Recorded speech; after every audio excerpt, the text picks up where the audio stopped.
Hi everyone, I hope that you're having a wonderful day. During this month of September, many students are going back to school, whether that be back to high school or some are entering college, and there's really a lot of pressure to study hard.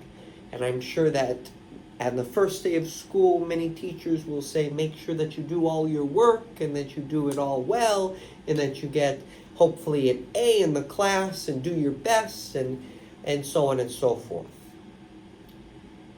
Also in the month of September, we have St. Joseph of Cupertino, his feast day.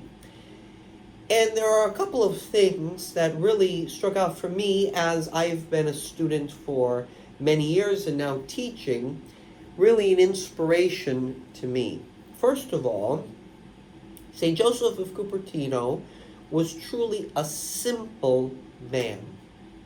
You know, sometimes I think that the more that we know, or the more skilled we have, or the more titles we receive, or the more achievements we have, sometimes our heads can get a little bit bigger. Not for everyone, but sometimes there's that temptation. And St. Joseph of Cupertino really inspires myself, and I think all of us, to never lose that simplicity.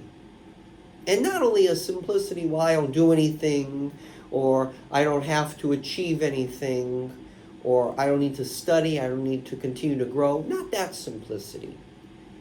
But really, in our lives, we don't try to make things too complicated. That the things that are most important are relationships with God, with others, our own life of having fun and of enjoying life. There's a certain amount of simplicity to that.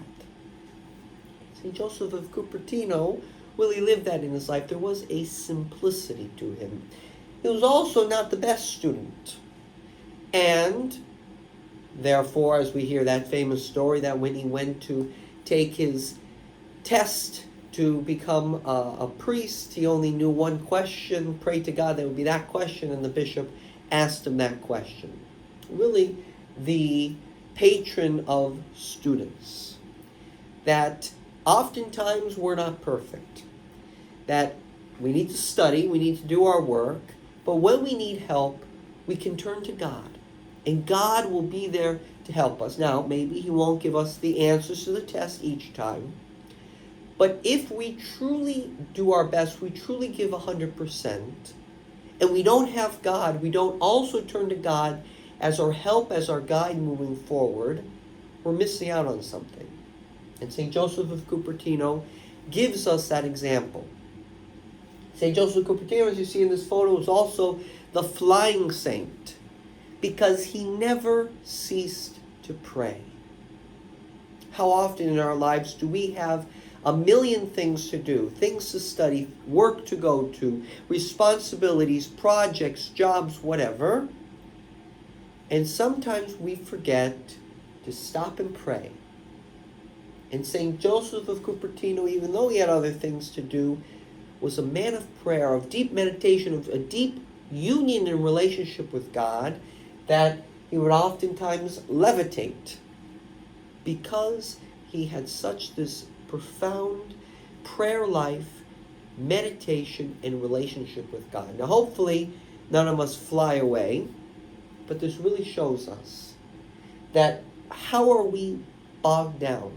What keeps us from just being lifted up into this relationship with God and into the people who God truly wants us to be? And let's go of all that stuff so that we can truly be a disciple and men and women of prayer. And as we're going to be studying, we have to do our jobs, we have to study, we have to do our responsibilities. But let's not let those things keep us from flying, keep us from forming a relationship with God, having a prayer life, having time for other people, and really growing into the person that God has called us to be. Hope that you all have a great week. Continue to follow us on YouTube, on social media. God bless.